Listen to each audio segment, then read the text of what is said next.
Mate Bhakti Vedanta Swamini Iti Namane Namaste Saraswati Devi Gauravani Pacharane Nirvashesha Shanyavari Paschacha De Satarane Jai Shri Krishna Chaitanya Prabhu Nityananda Shri Advaita Gadadhara Shivasari Gaura Bhaktavinda Hare Krishna Krishna Krishna Hare Hare Hare Rama Rama Rama Hare Hare.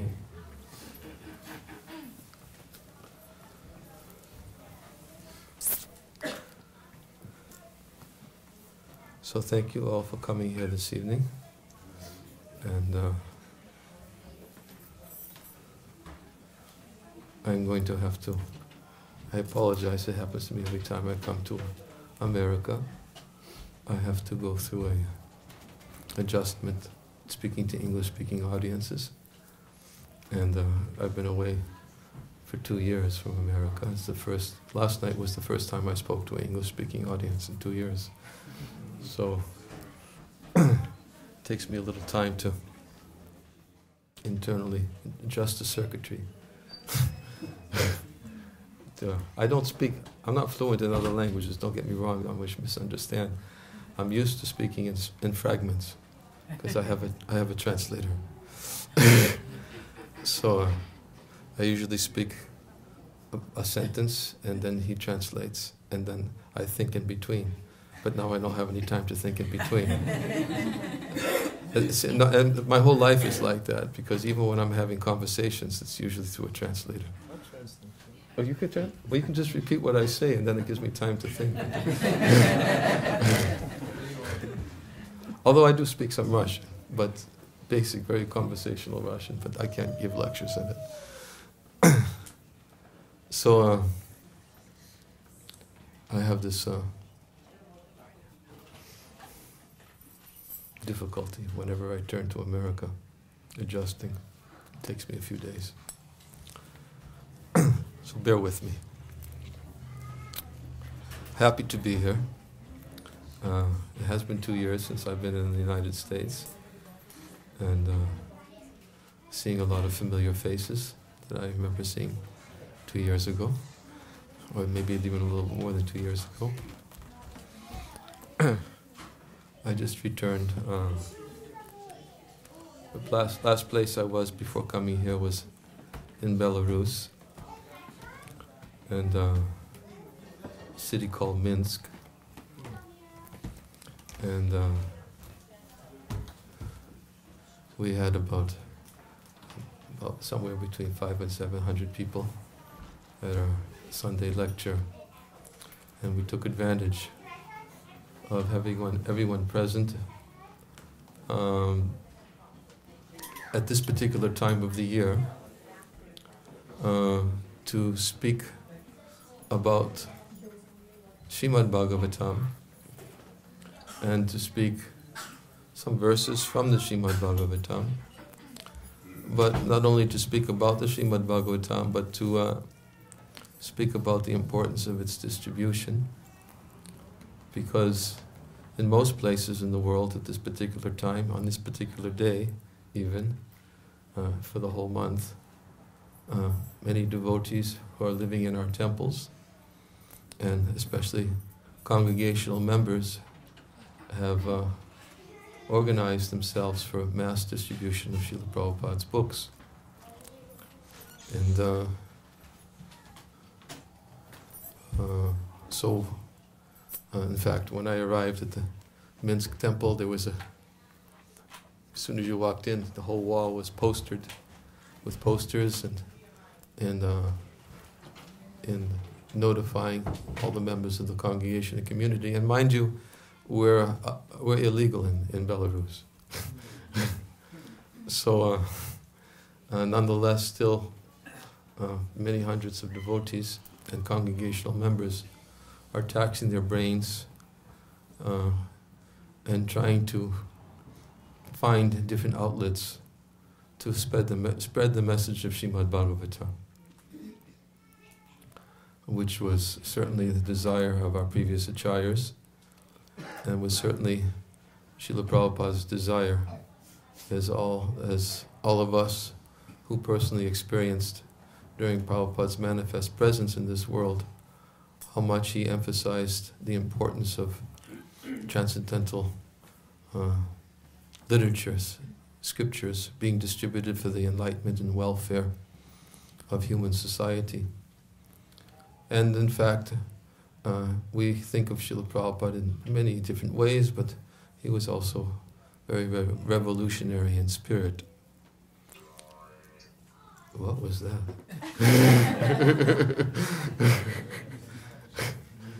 Huh? It was a telephone. Could have fooled me. It has indigestion.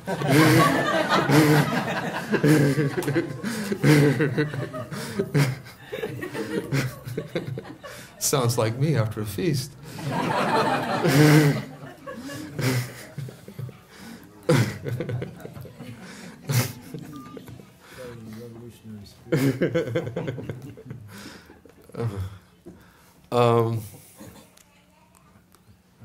With one very well-known verse. Huh? Switching off. Oh, okay. You're putting it to sleep. Euthanasia?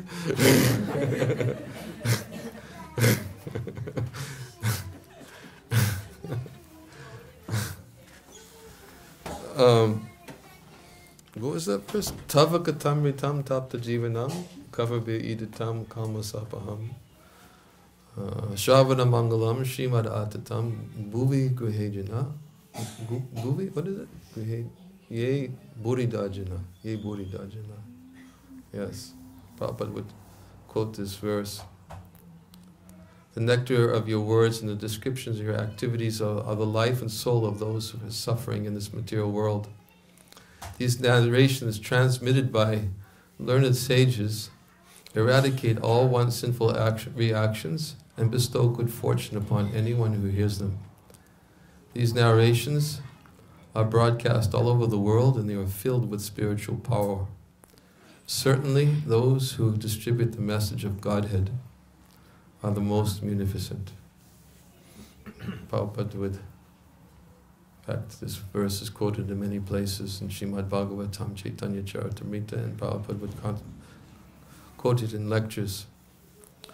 Words spoken of by the gopis, actually, to Krishna, describing that those who distribute the message of Godhead are the most munificent. They're the greatest welfare workers. Is there some battery going low, or is this fuzzy, or is it? It's okay? Okay. It's getting a little raspy. It sounds like the battery is going dead. And Prabhupada would request many times devotees to tax their brains and find different novel ways how to spread the message of Srimad Bhagavatam and change people's lives. Actually, that's what a revolution is meant to do. There are different types of revolutions. I personally can remember one revolution that I happened to be in the middle of, which was a little bit different revolution. It was in Moscow in 1991, and when there was an attempted revolution, and they were looking for change, but they were trying to change something different than the hearts of the people. Greatest change, greatest revolution is when we can actually change the heart and realize that real liberation from political, social oppression, real liberation from repeated birth and death can only be achieved by a revolution of consciousness. And in fact, even one of the verses of the Bhagavatam, I think it's in this chapter that I was going to read from, describes, on the other hand, that literature which is full of descriptions of the transcendental glories of the name, fame, forms, pastimes, and so on of the unlimited Supreme Lord is a different creation full of transcendental words directed toward bringing about a revolution in the impious lives of this world's misdirected civilization. Such transcendental literatures, even though imperfectly composed, are heard, sung, and accepted by purified men who are thoroughly honest. This is Srila Vyasadeva also speaking about a revolution. A revolution in the impious lives of this world's misdirected civilization. I remember, and those, I guess the only one present at that time, in the 70s, was Chandramali Maharaj, one who was distributing Prabhupada's books. Opiari, but he's not here, is he? He's in the altar.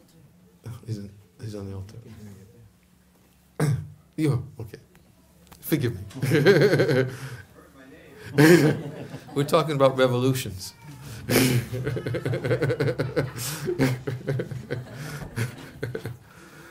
And we actually thought, that we could take over the world in the 1970s through Prabhupada's distribution of books.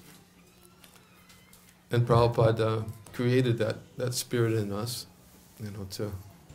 that these books will change the world. He made so many comments that the day will be known sometime in the future that this Krishna consciousness movement is the movement that saved the world.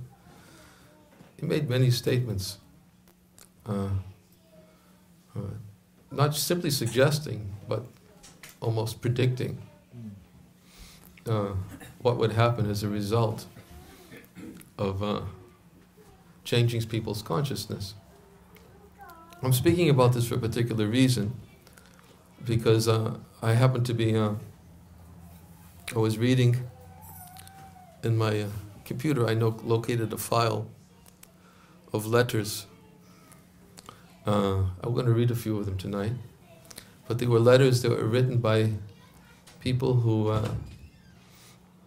got Srila Prabhupada's books somehow, and they explain. They wrote to our BBT. This happened to be the BBT in Moscow. All these letters that I have were in Russia. They wrote in letters to the BBT and describing the impact that Srimad Bhagavatam, Bhagavad Gita, had in their lives upon first reading it. And I wanted to read some of those because that also can be a source so we can draw inspiration from them. Again, to place emphasis on the message I wanted to speak about tonight. I was trying to encourage all of you to somehow catch the spirit which is taking place in practically every other country in the world. And should take place here in America where it all started.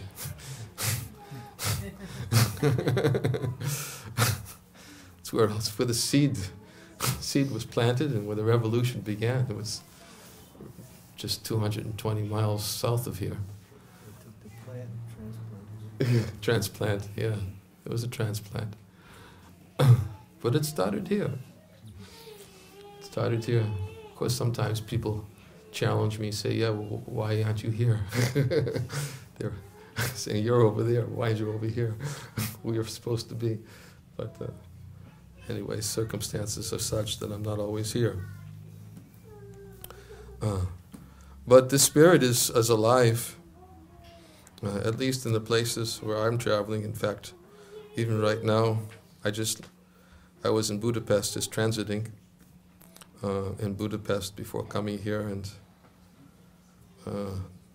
hundreds of devotees are out on the streets, and the congregational members are also coming. They have planned the Gita Jayanti. I think they just had last night, Gita Jayanti, because I think the actual Gita Jayanti is December 16th, isn't it? Yeah. But they had a Gita Jayanti at the temple last night, and something like 2,000 Bhagavad Gitas were distributed.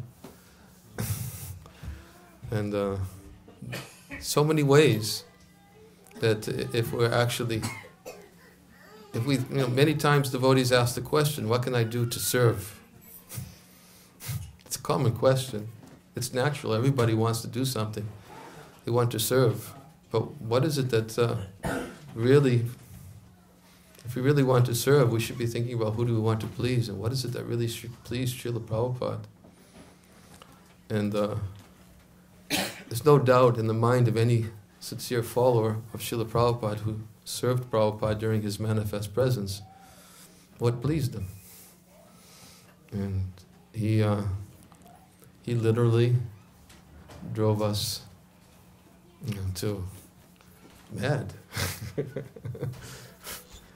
to voluntarily accept austerities and conveniences, and there was a certain nectar, there's a certain taste that comes from making that sacrifice, and which is undoubtedly not for our own pleasure, not for our own glorification, profit, or anything else, other than simply to do something which is very pleasing to the heart of a Vaishnava who feels compassion for suffering humanity, is that he wants the message of Godhead to be heard by as many living entities as possible, so their lives can change, their course in life can change. Their life may not immediately change. Prabhupada was thinking about planting seeds. He was a transcendental gardener, and even description is given in Chaitanya Charitamrita, how Lord Chaitanya is described as a transcendental gardener. He was planting the seeds, and the trees were growing, and the trees were bearing fruit, and the fruit from these trees were of love of Godhead, and he said, how many fruits can I distribute alone? I'm requesting every human being, please help me to distribute these fruits of love of Godhead. This is a message of Chaitanya Charitamrita. And Prabhupada, in the same way, was like the transcendental gardener, thinking how to plant seeds, and if they were properly cultivated, taken care of, and properly nourished, he establishes temples as places where people can come once the seed was planted, where they can actually have those seeds nourished by Krishna Katha. And their course in life can change. Whereas, as we know from the Srimad Bhagavatam, Matirna Krishne Paratak Svatobha Topi Gadyeta Griha Vartanam Adanta Gobya Vishitam Tamishnam Punak Punascha Vatacharvananam. This was a course of many of our lives, including myself for sure. Srimad Bhagavatam, Prahlad Maharaj describes that persons who are addicted to sinful activities, they repeatedly chew that which has already been chewed. They go down, Matirna Krishna, what is that verse? Glide down to a hellish condition of life. They make progress, actually they make progress towards the hellish conditions of life and repeatedly chew that which has already been chewed. Their inclinations towards Krishna are never aroused either by their own endeavors, by the efforts of others, or by a combination of both. That's one form of so-called progress, making progress towards hellish conditions of life. But yet, even a moment's association with a devotee, and Prabhupada used to emphasize that, even if they touch these books, even if they just read one line of these books, see the pictures in the books, their lives can change. I have a story. I've told this story before, but it's an example. I don't want to digress, but it's relevant. I was traveling with our beloved Sridhar Maharaj, and it was, I can't remember what year it was, maybe the late 1980s. We were traveling to different places in the Northeast and out in Chicago and the Michigan area, and we were visiting temples and doing programs. And one day we would share lectures. He would speak first. We'd have sometimes, usually 2 lectures a day. He would give one and I would give the other one. We stopped and we did a lecture in somewhere in Michigan, I can't remember. And then we had to drive to, after that lecture, we had to drive to another city in Grand Rapids, Michigan, where I did a program at one devotee's home. And Grand Rapids is a kind of a remote place, not really visited by so many Vaishnavas, at least at that time. And this devotee had put posters up in the city and was inviting people to his home to come hear a lecture. So I came in, I was supposed to give that lecture. I came in and I sat down and gave a talk. I didn't have time to speak to anybody. I didn't know who was present, nothing, because we were late from the previous lecture.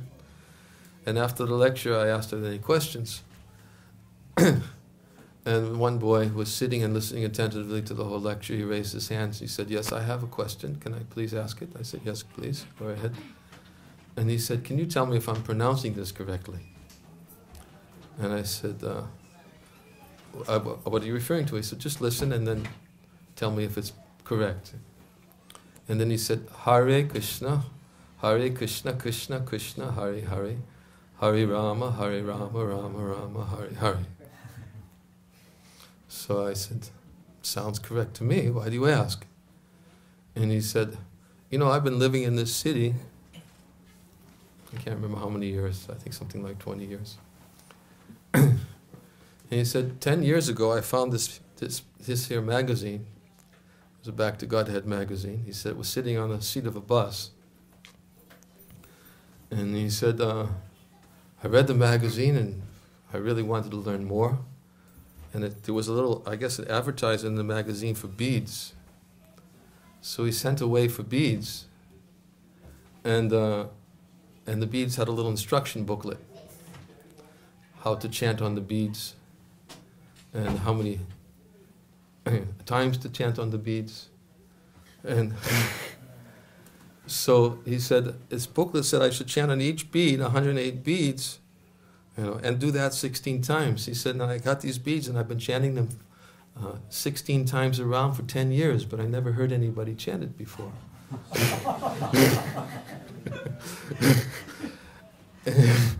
I said, I didn't know if I was pronouncing it correctly or not. And it wasn't until I saw a poster today about you people giving a lecture, I made the connection. I thought I'd come here and ask the question. Sridhar Maharaj looked at me and shocked. He's been chanting 16 rounds a day for 10 years. Never met a devotee. Got it Back to Godhead magazine on the seat of a bus. Prabhupada said his books are like torpedoes. You never know where they're going to land. It's like... And, that's one example. I can think of so many. I'm sure everybody can think of at least those of us who have been in the field, and we can glean a lot of different stories of people's life's experience as how it's dramatically changed as a result of coming in contact with Srila Prabhupada's books. My own personal life is also testimony. I was interested in yoga, and I wandered into a Brentano's in Washington, D.C. in 1972.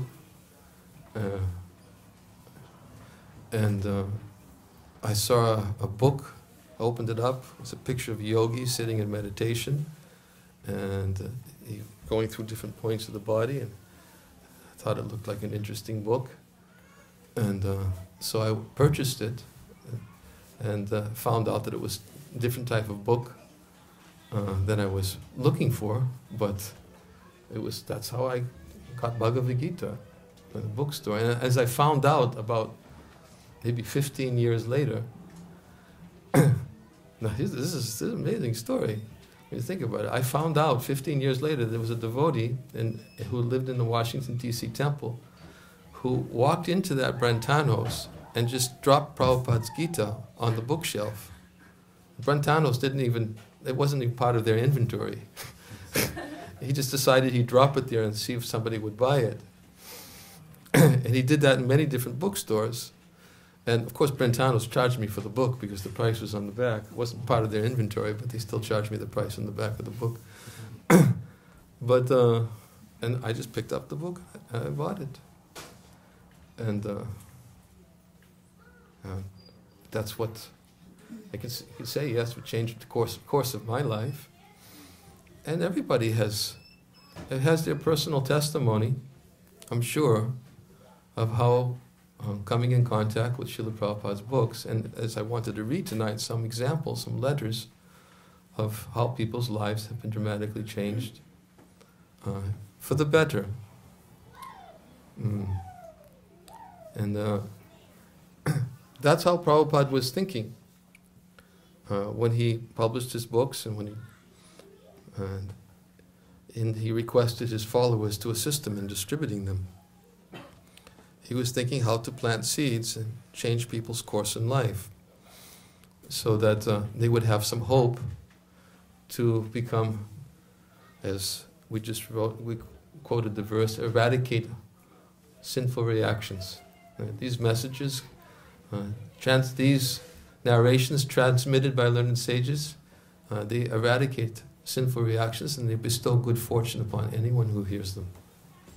This is a message of Srimad Bhagavatam. I wanted to read a few verses about Srimad Bhagavatam. It's from the 12th canto of the Srimad Bhagavatam, which is a summary of the Srimad Bhagavatam. And I'm just going to read these few verses and then... The last chapter? Yes, no, this is chapter 12, canto 12, chapter 12. The last chapter, I think, is chapter 13. I'm not going to read the Sanskrit, I'll just read the translation. Thus, O best of the Brahmins, I have explained herein what you have inquired from me. This literature has glorified in full detail the activities of the Lord's pastime incarnations. If when falling, slipping, feeling pain, or sneezing, one involuntarily cries out in a loud voice, obeisances to Lord Hari, or Hareye Namaha, one will be automatically freed from all his sinful reactions. Purport. Srila Bhaktisiddhanta Saraswati Thakur explains that Lord Sri Chaitanya is always loudly chanting the song Haraye Nama Krishna in the courtyard of Srivas Thakur, and that this same Lord Chaitanya will free us from our materialistic enjoying propensity if we also loudly chant the glories of the Supreme Lord Hari. When people properly glorify the Supreme Personality of Godhead or simply hear about His power, the Lord personally enters their hearts and cleanses away every trace of misfortune. I guess this is consistent with the verse I quoted. First we said how it eradicates sinful reactions, and then it bestows good fortune upon whoever hears them. So when the people properly glorify the Supreme Personality of Godhead or simply hear about His power, the Lord personally enters their heart and cleanses away every trace of misfortune, just as the sun removes the darkness or as a powerful wind drives away the clouds. We oftentimes think of that verse, Krishna Surya Sam Maya Haya Andhakara. What? Krishna is like the sunshine, Maya is like darkness.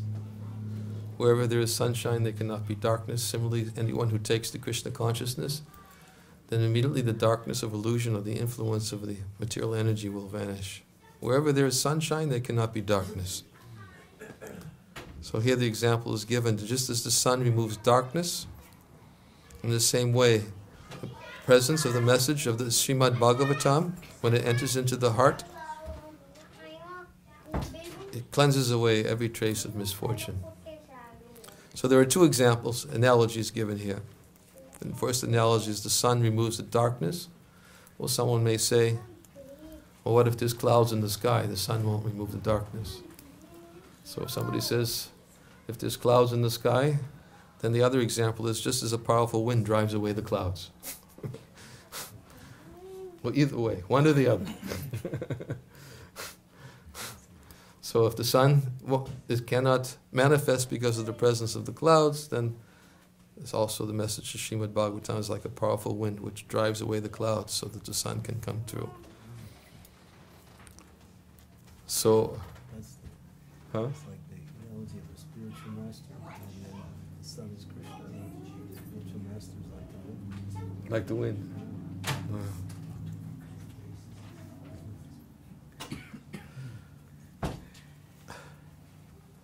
Words that do not describe the transcendental personality of Godhead, but instead deal with temporary matters, are simply false and useless. Only those words that manifest the transcendental qualities of the Supreme Lord are actually truthful, auspicious, and pious. Anyways, this verse simply again emphasizes the necessity of hearing those words which are connected with the Supreme Lord.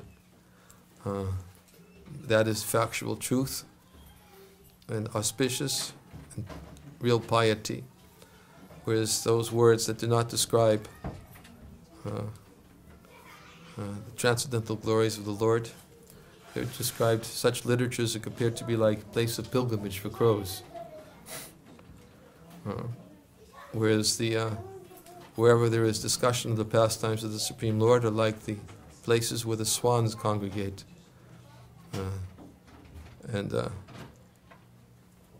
So, in the purport it says, sooner or later all material literature and discussion must fail the test of time. On the other hand, the transcendental descriptions of the Supreme Lord can free us from the bondage of illusion and restore us to our eternal status as loving servants of the Lord. Those words describing the glories of the all-famous personality of Godhead are attractive, relishable, and ever fresh. Indeed, such words are a perpetual festival for the mind, and they dry up the ocean of misery.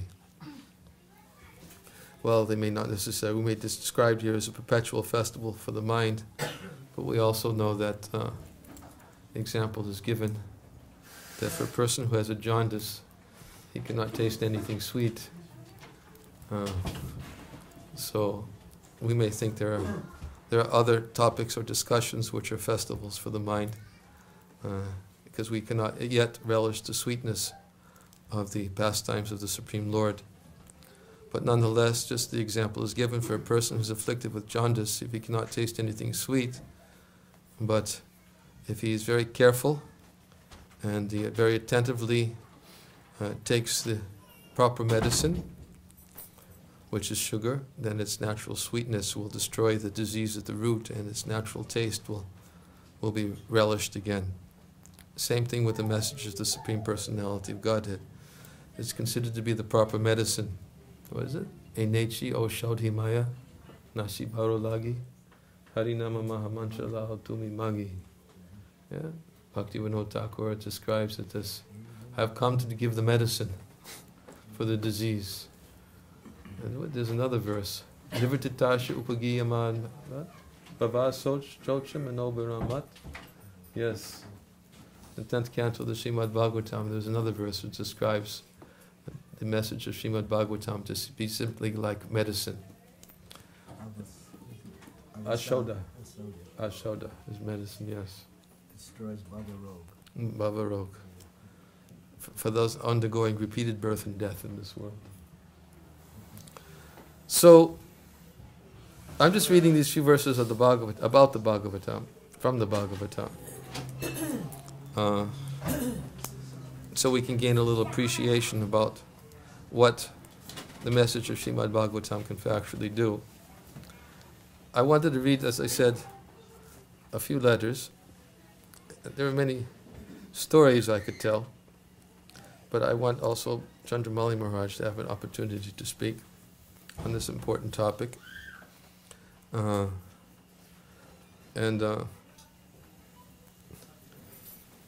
These are letters. I have hundreds of them in my computer. And I happen to be looking, as I said, looking through my computer and found some of them. This was a letter written from somebody who got Srila Prabhupada's Bhagavad Gita. I'm addressing to you with hope that you will consider my request. I already have some of your books, but the matter is that every time I lend a book to somebody, I finally have to give it to that person as a gift. Yes, to give away as a sincere gift, because after reading it, the person became thoughtful about life. Thus, by chance, I became a distributor of your literature. But at present, I feel a great informational shortage. So I want to order 2 copies of Bhagavad Gita and Perfect Questions. I hope to gradually buy all the books, but presently cannot do it due to the decreasing of the ruble's rate. Money as money as they are, or as it is, are not as big of importance in my life. This is all temporary and will go. But your books are eternal. I will hope for your support. Please inform me about the new books that you have produced. Another letter. My friends and I are very interested in your literature. We have some of your books, but not all. Your books are passing from hands to hands, and whoever gets them reads them with great interest. And the most wonderful thing is that after reading them, the people become much more pure in their thoughts and deeds. Personally, I for the first time see such literature. We're very eager to keep in touch with you in the future. This is from a little girl, 8 years old. Hello, I want you to send me 6 books about that woman. She saw a picture of Krishna, so it's so beautiful.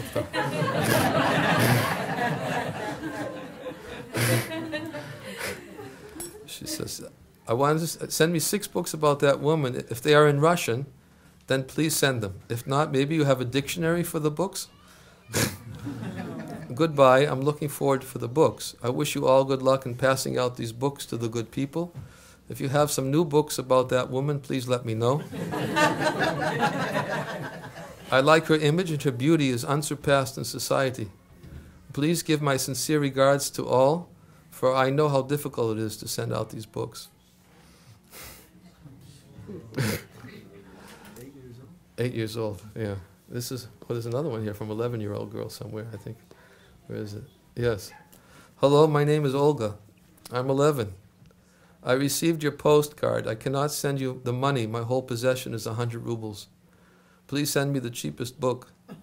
My mother didn't allow me to order your books, but I write this letter secretly. I send you all the money I have. Please send me at least 1 book. I would beg from you on my knees, but I cannot see you. Sorry, I can't write anymore because my mother is coming.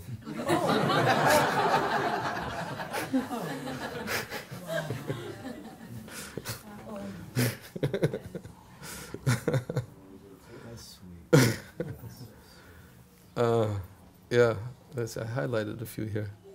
Wait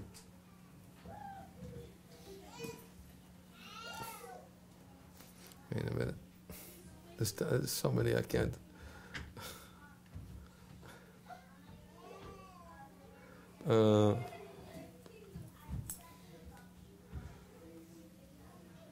Hello, this is my second letter to you. In the first one I ordered Bhagavad Gita as it is. Avoiding much writing, I write what is most important. As long as I remember myself, my life in this world is misery. And as my life goes on, the miseries grow deeper and deeper, day after day. At present, the situation is such that nothing in this life gives me pleasure anymore. After reading the Bhagavad Gita as it is, I realized that the time has come for me to take up devotional service to the Lord. I asked the International Society for Krishna Consciousness to help me and give me advice what I should do to start. That's another book. Where is it? My name is, he gives his name. His name is Vasily Petrovich. Please accept my sincere gratitude for the books I've received, for the knowledge, which is unique. This knowledge about the Supreme Personality of Godhead totally changed and transformed my life, which seemed to me so dull and unattractive. Now my life has changed due to the Supreme Light, which pervaded all my thoughts and deeds emanating from His lips. Could you please inform me about the newly produced books of your society with gratitude and respect? Vasily Petrovich. Dear publishers of the Bhaktivedanta Book Trust, thank you that you took up the responsible task of enlightening people through the Vedic philosophy, which became available by the grace of the great Sri Srimad A.C. Bhaktivedanta Swami Prabhupada. I would like so much to somehow help you in enlightening people with the Eastern wisdom, I engaged in perfecting my spiritual knowledge for already several years. Thus, after hearing about the opportunity to get the secret scriptures, I could not wait, and here I am writing the order for the books. Our town is poor with this kind of literature, but is rich with pure-hearted people. I know how difficult it is to fulfill the order, but I think I won't be able to express my gratitude when I finally get these books into my hands. If it's possible, please send me the Science of Self-Realization, Bhagavad Gita, Srimad Bhagavatam, and Life Comes from Life.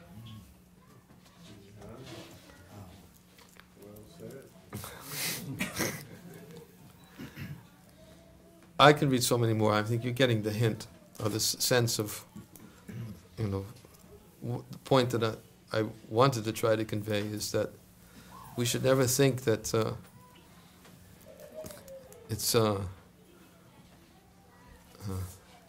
we should never minimize the importance of giving someone Srila Prabhupada's book. That's essentially, Prabhupada knew what these books were capable of doing, and he inculcated that in the hearts of his followers, certainly to the degree that we read them, and our lives also continue to transform by hearing Prabhupada's message and the message of previous acharyas that Prabhupada contained within his commentaries, and Krishna's message, words spoken by him and about him, to the degree that we also experience that change in our hearts, then we can also appreciate the efficacy and the potency. Prabhupada had a way of making Krishna consciousness accessible to everyone. There's a verse in Chaitanya Charitamrita which glorifies Lord Chaitanya.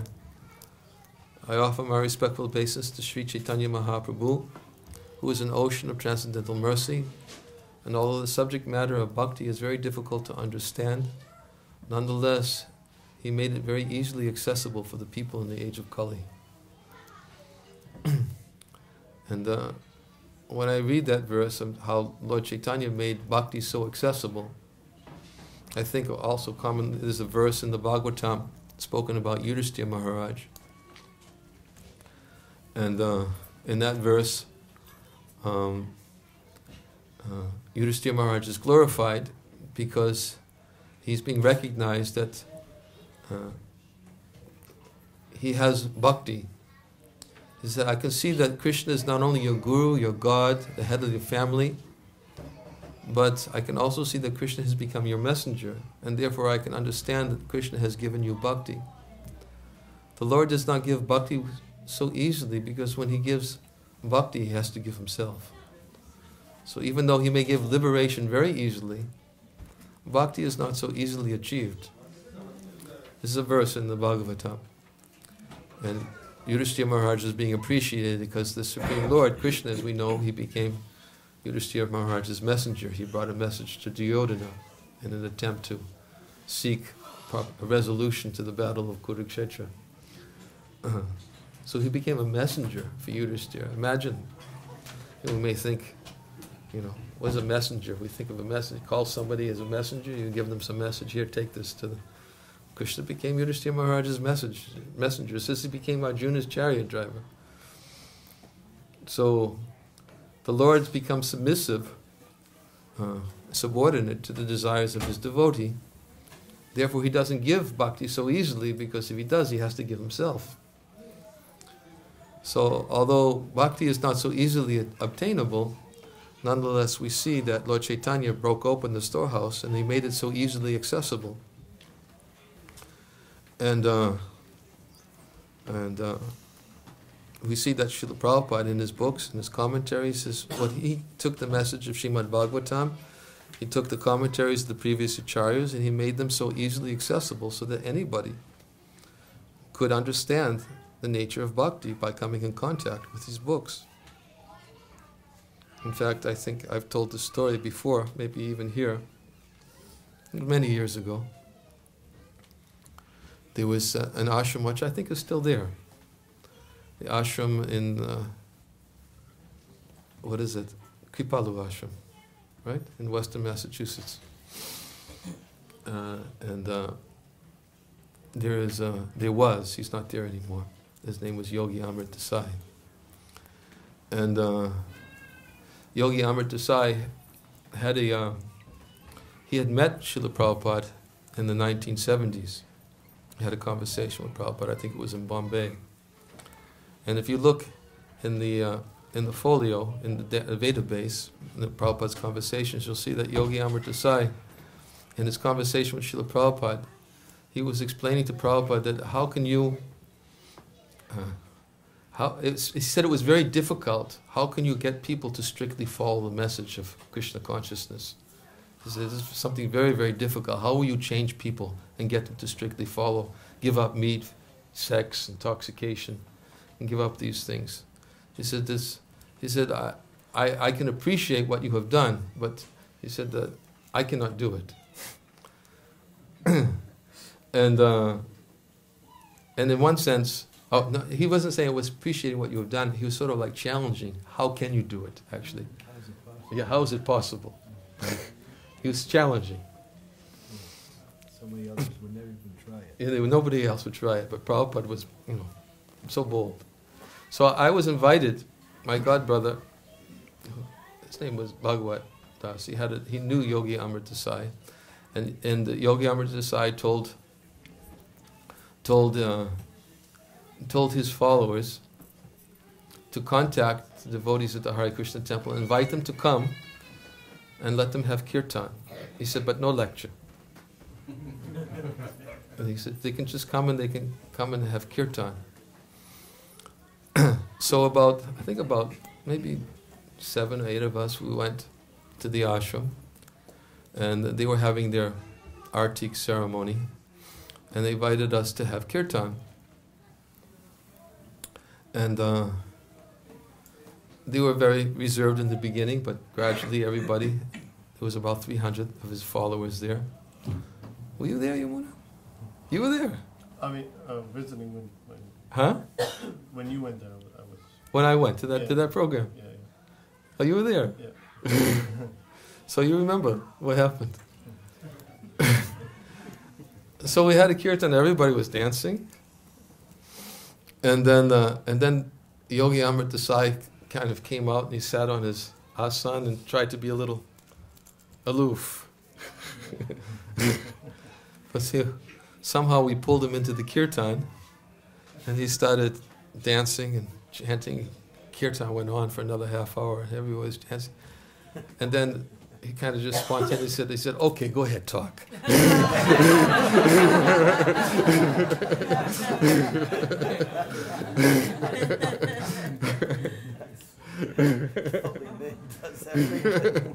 So he let me speak, and I gave a lecture. And I remember that conversation that Prabhupada had with Yogi Amar Desai at the time. So I gave a lecture, and I spoke on that subject about how Prabhupada, was able to give the message of Krishna consciousness and present it in such a way that people could follow, because he was a perfect example. And I spoke about the necessity of being a good example, and says if you strictly follow, then you can preach the message and it will affect others. In fact, it was sort of like the essence of my message. Wasn't challenging him, was it? No, I wasn't challenging him. He didn't feel challenged at all. Oh, okay. He didn't feel challenged at all. In fact, after I finished speaking, then he spoke, and he reflected on his conversation with Prabhupada, and he said that I can see if I want my followers to get bhakti, they have to go to the followers of Bhaktivedanta Swami.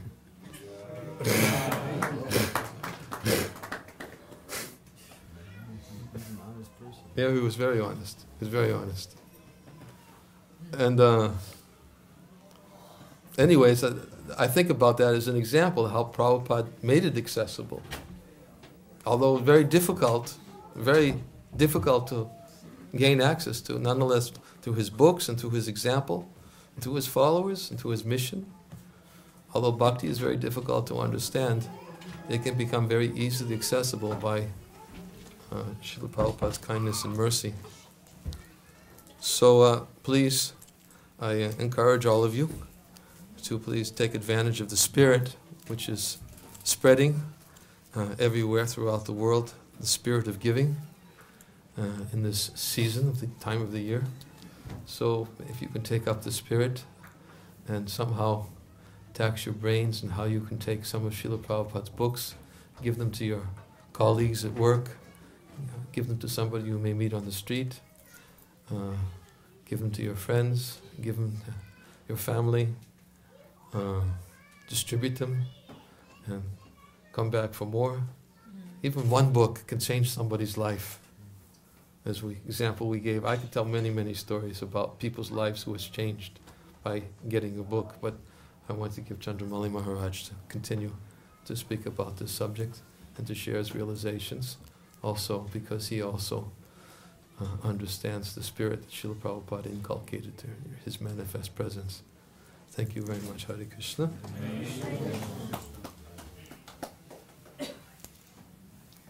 Right. Can you move the microphone, Yamuna?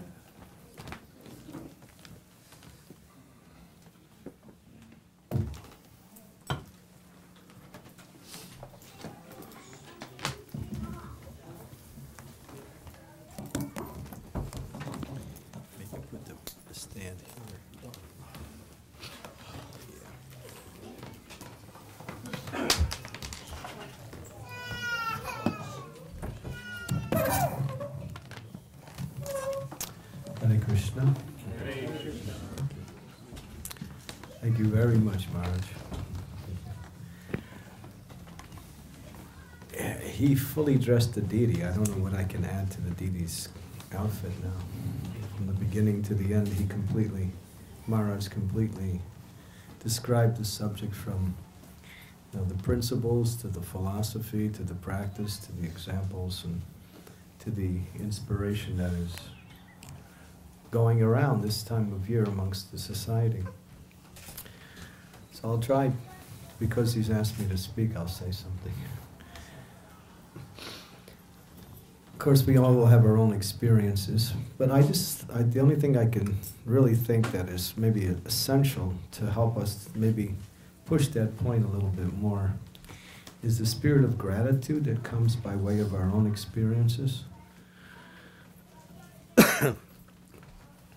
In the sense that many of us probably have somehow or other come to Krishna consciousness, receiving Srila Prabhupada's books, or somehow or other coming in contact with the philosophy of Krishna consciousness in one way or the other.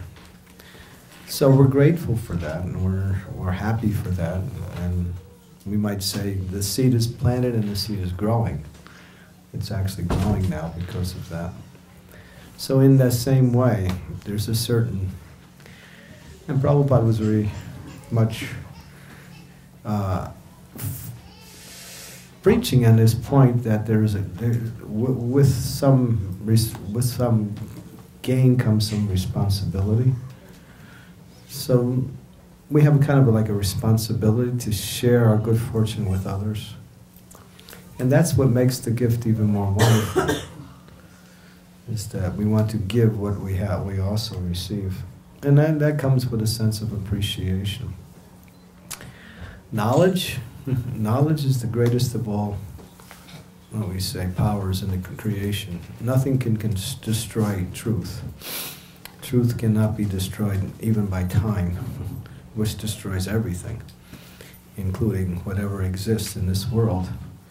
So these books are actually, what we say, vehicles of transcendental truth that are coming from those who have realized the truth. Not only the persons who are practicing it, but that they actually are coming from the Lord Himself. Many of these verses from Srimad Bhagavatam were spoken by the Supreme Personality of Godhead. So this knowledge is the greatest of all gifts. If you have knowledge, you're free. Nothing can destroy you, not even death, actually.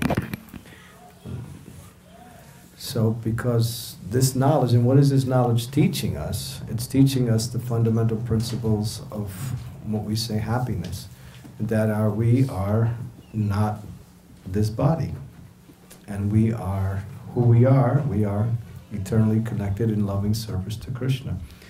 So to understand that knowledge and to distribute that knowledge, distributing is actually a way to realize it even more. By giving it, you actually get it.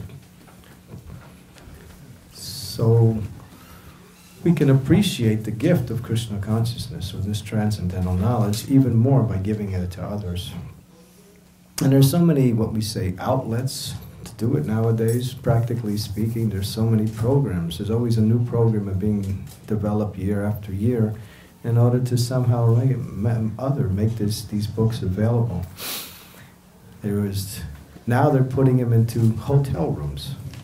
Just like, I used to go traveling, sometimes we would stop and you'd always find a Gideon's Bible, right, in every hotel, wherever you would go. Now, along with the Gideon's Bible, there is the Bhagavad Gita in many hotels. So devotees are actually doing that. And people are actually picking up the book and saying, where can I get a copy of this? And so just by going to a hotel, they come in contact with Prabhupada. So here's one example of how distribution, using one's intelligence or one's creative intelligence to see how one can distribute these books. We also have vending machines. You can go into, just like you get a bag of potato chips, you pull it, you can get a book like that. You can also go to like these travel places, travel resorts, and they have, just like you get brochures for different places, you can find a little small book. So there are different ways. And we can't underestimate the power of this knowledge, because people are suffering. They're suffering why? Because they're in ignorance.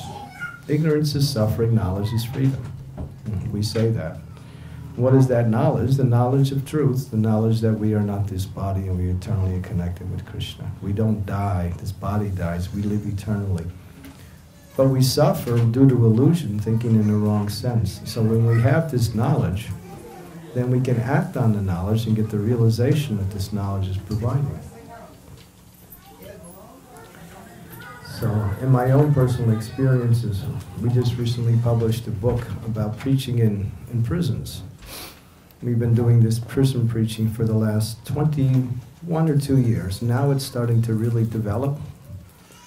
And the majority of the way this preaching is developing is sending books to inmates through the mail.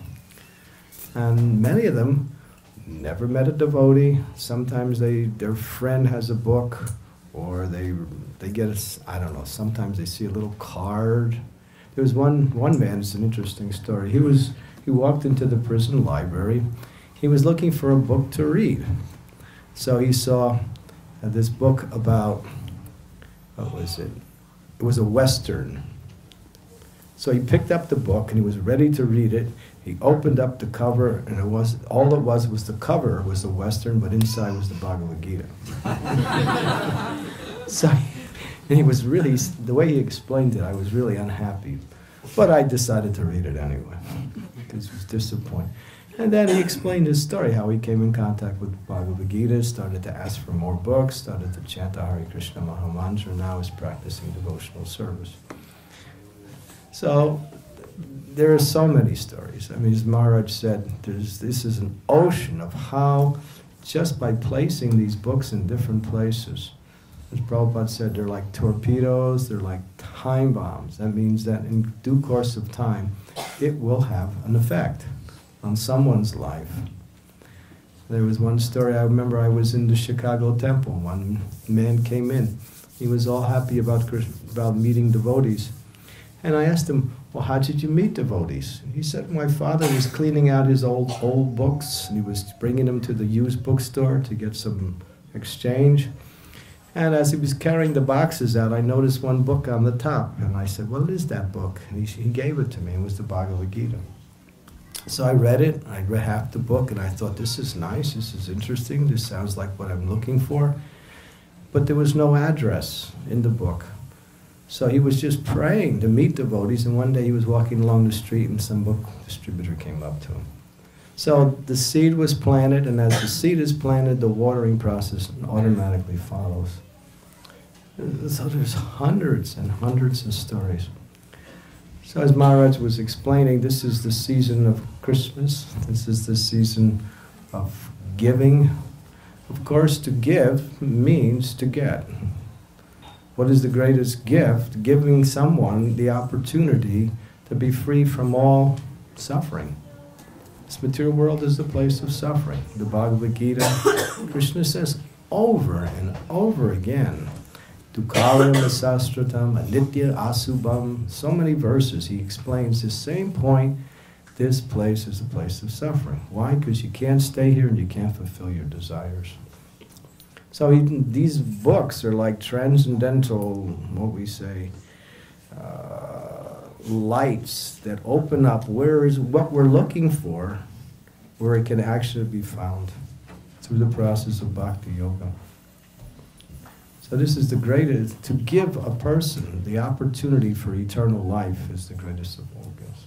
We can give so many nice things, just like it's Christmas time, and people are thinking, what can I buy for my relatives? What can I buy for my friends? I was on the plane the other day, and I heard two stewardesses talking to her. And one was saying, what are you going to buy for your relatives? She said, oh, they got so much. I'm just going to give them gift certificates, that's all. I'll just give them some money and let them buy what they want. They have high taste. I don't know what they would need. So this is the way, our, what we say, so-called, holiday season has gravitated down. It's more like an obligation to do something to some family member or to some friend. The spirit is lost. But actually the spirit is to give God, or give something about God. That is actually that's the spirit of. So these books, there's one, would you like to hear some stories?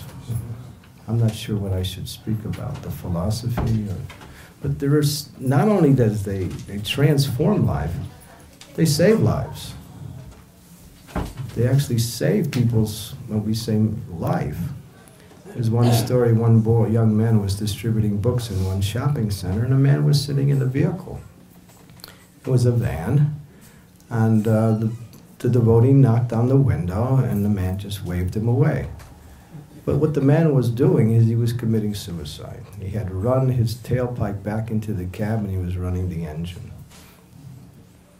And so he was there, and then the devotee was smart, so after he waved away, he took the book and put it on the man's windshield, a little paperback, and then he left. And then the man got curious, so he stopped his process of dying, and he rolled down the window, and he reached down, and he opened up, and he looked in the book, and it was one chapter or something said, how to become happy. Obviously, he wasn't happy,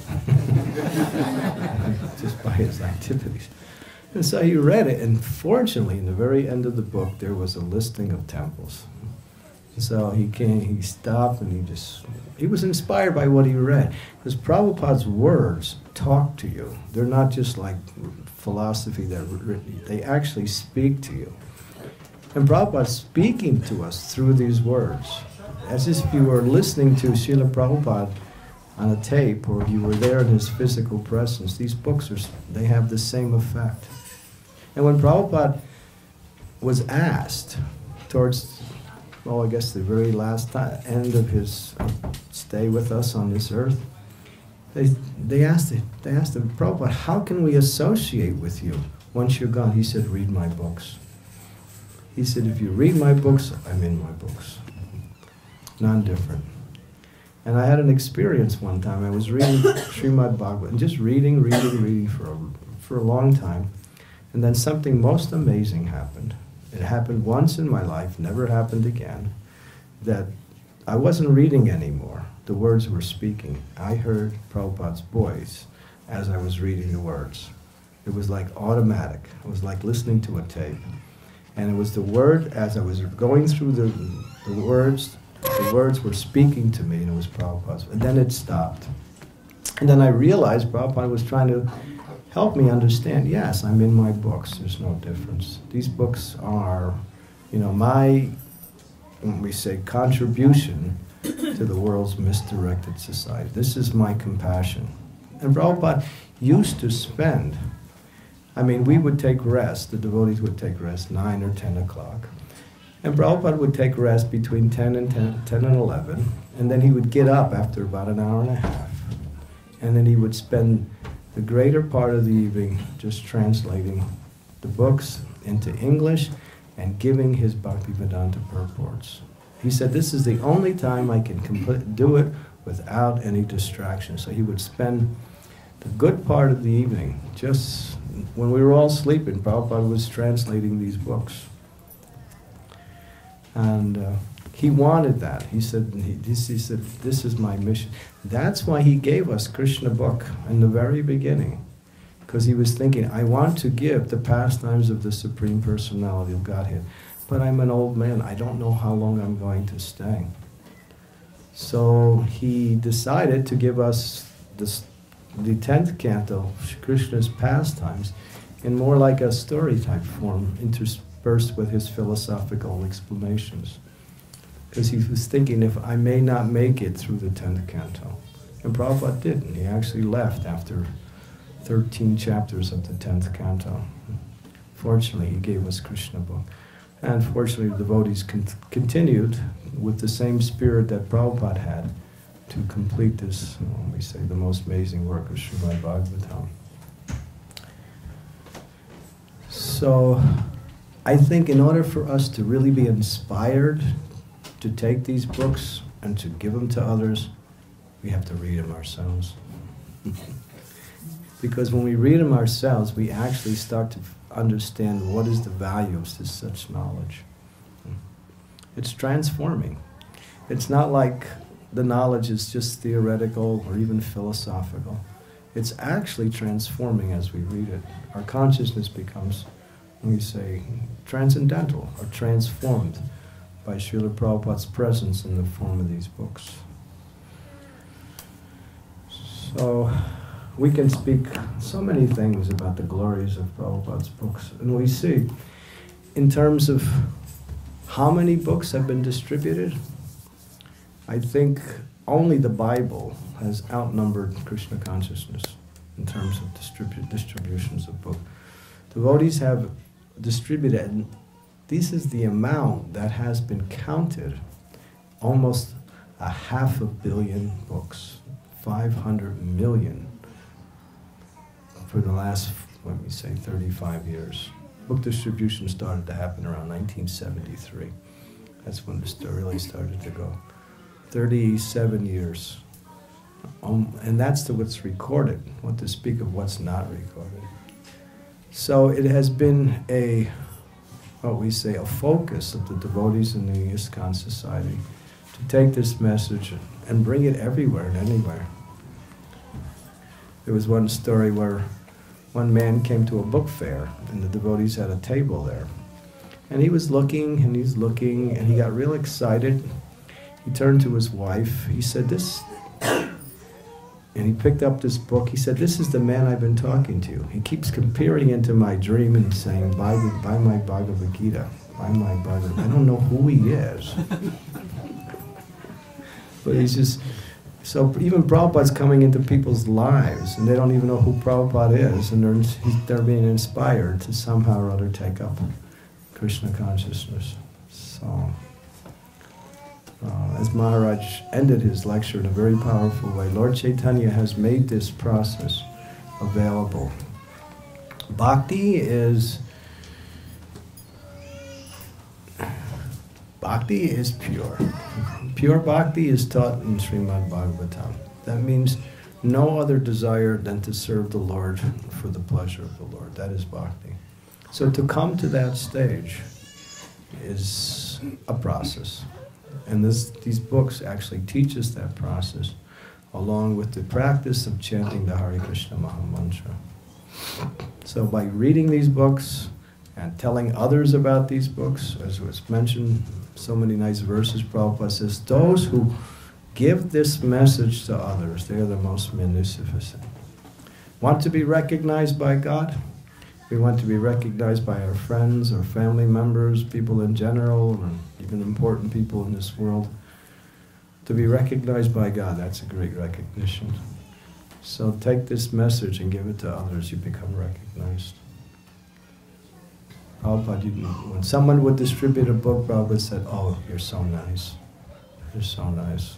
It pleases the Lord, it pleases the spiritual master if we somehow or other not only take it for ourselves, but give it to others.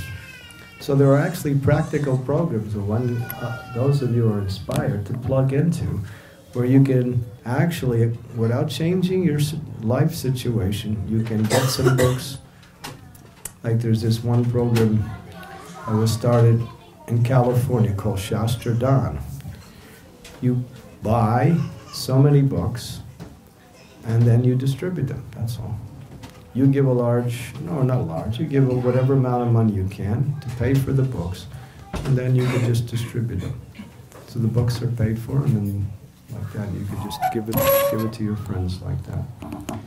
So maybe some of us are not, able to preach, but we can always give a gift to others. Here's a nice book to read.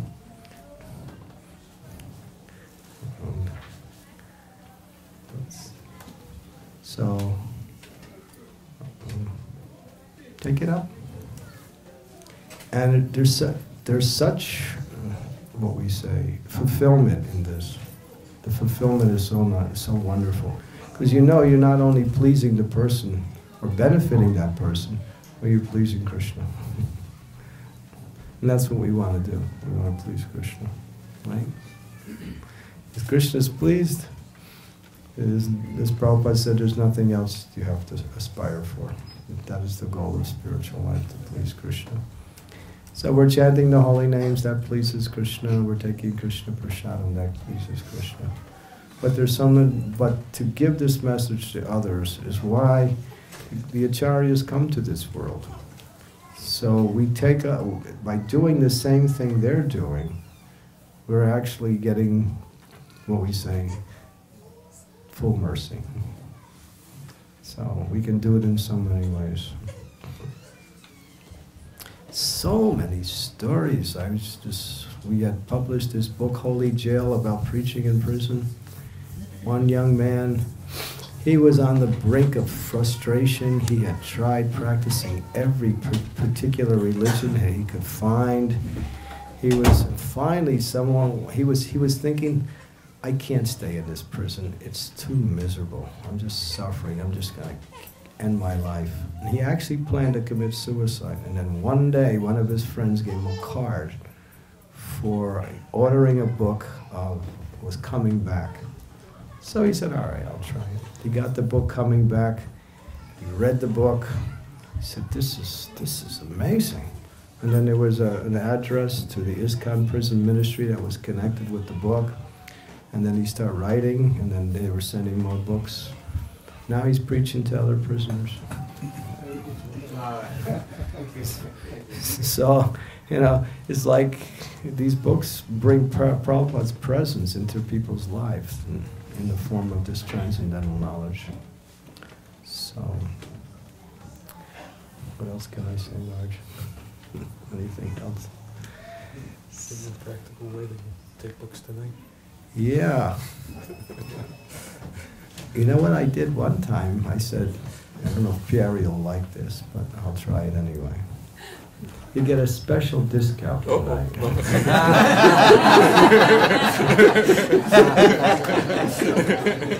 So far, no reactions from me. All right. But, somehow or other, you could go get some Bhagavad Gitas and just give them to your friends, give them to your work colleagues, give them to your relatives, like that. Is there a program in process here for purchasing books and distributing books? I don't. No? Well, I didn't speak to Pierre. Anyway, where there's a will, there's a way. That's how Krishna consciousness works. So we have that desire, Krishna will provide whatever we need.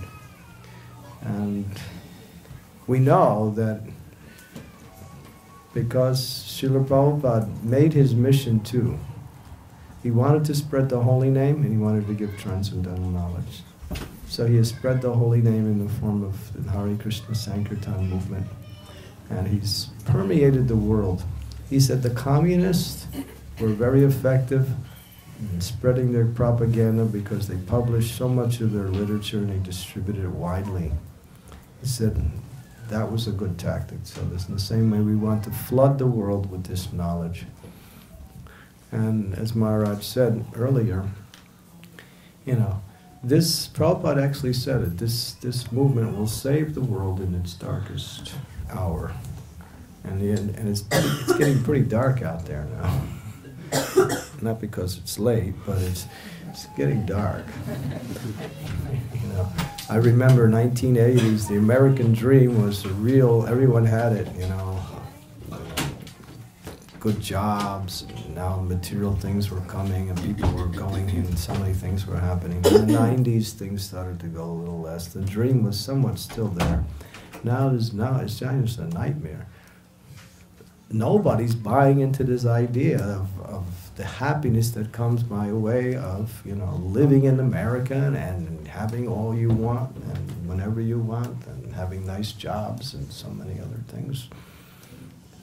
You can't talk to anybody, and they're not convinced anymore because it's not there. It never was there before. It was a dream. Now and everyone's waking up and found out it wasn't a real dream.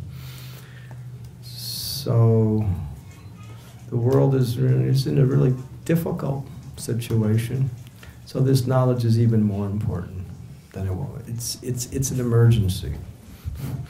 It's actually an emergency. And if one person, this is how Krishna thinks, if one person gets Krishna consciousness, Krishna feels so happy and so indebted to that person who gave. That's how Krishna thinks. He's so appreciated that anyone who distributes makes another person Krishna conscious or brings that person to Krishna conscious. So we're in a very fortunate position to get the mercy of the Lord by becoming Krishna conscious and by distributing this knowledge to others. You can just get some small books, and when you're traveling to work, you meet somebody and you just give them a book. Meet somebody at the store, give them a book, or talk about the book. As they say, where's a will, there's a way. Okay. Maharaj, anything else? Would you like to end it? Okay, thank you very much. So don't forget, this is the Christmas season. Hare Krishna, Krishna Krishna, Hare Hare. Hare Ram, Ram Ram, Hare Hare. Srimad Bhagavatam ki jai, Srila Prabhupada ki jai, Gaur Premanandi Hare.